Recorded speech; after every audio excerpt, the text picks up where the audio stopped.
Let's talk about how students can discover how to shape their phrases. In this lovely second movement of Haydn's F major sonata, there is a very long 4-bar phrase, which is typical for the classical era.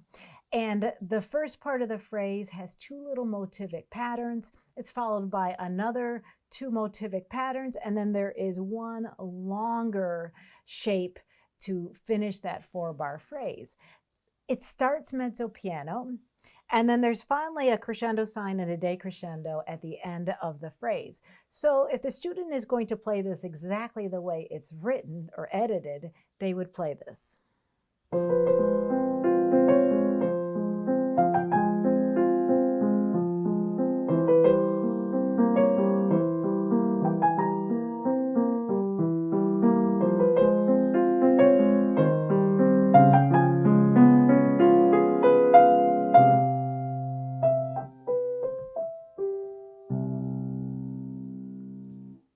So we can easily ask our students, where did you hear the phrase go?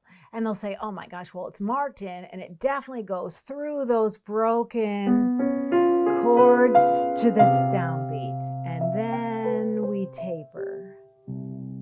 Yes, absolutely. But what about the beginning of the phrase? Should it all be the exact same? So now we can go ahead and change it around and see what our students think. This is the process of discovery learning. So we could start it louder.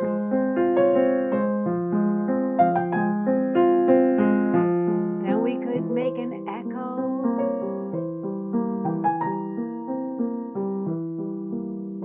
Okay, there are merits to that one. We want our audience to think, okay, here we're starting a second movement. And of course, the second part of the phrase is actually very much like the first phrase, first little bit of the phrase, so it's okay to make that an echo. Well, let's try something different.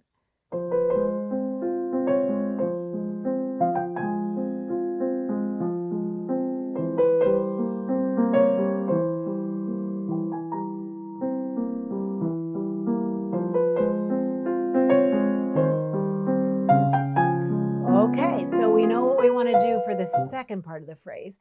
So we can ask our students, did you like how I phrased that first part? And they might say, well, I thought it was really interesting that you started quietly. And it was almost like you're yearning for something, that you're looking for something. So you notice I brought the sound up. I made a nuance in that phrase, in that crescendo. The next time I played it even with more angst, with more feeling. So yes, oftentimes I don't talk about dynamics in the way of mezzo piano or mezzo forte. I think about them in descriptive ways. And then what happens here? Oh my gosh, it's like a little whimper. It's so sad. And then let's continue.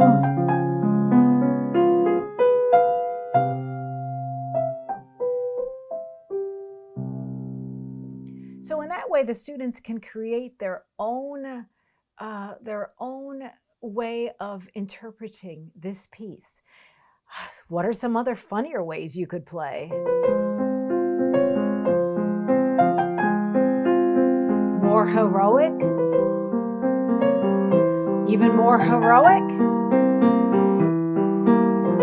And hopefully your student will say, well, you know, it doesn't work, because the phrase really must blossom after those first 2 little short phrases. Like, okay, that's good. That's really good. So there are all kinds of ways we can play the phrases with our students, for our students, and have them decide with us what is the best musical interpretation.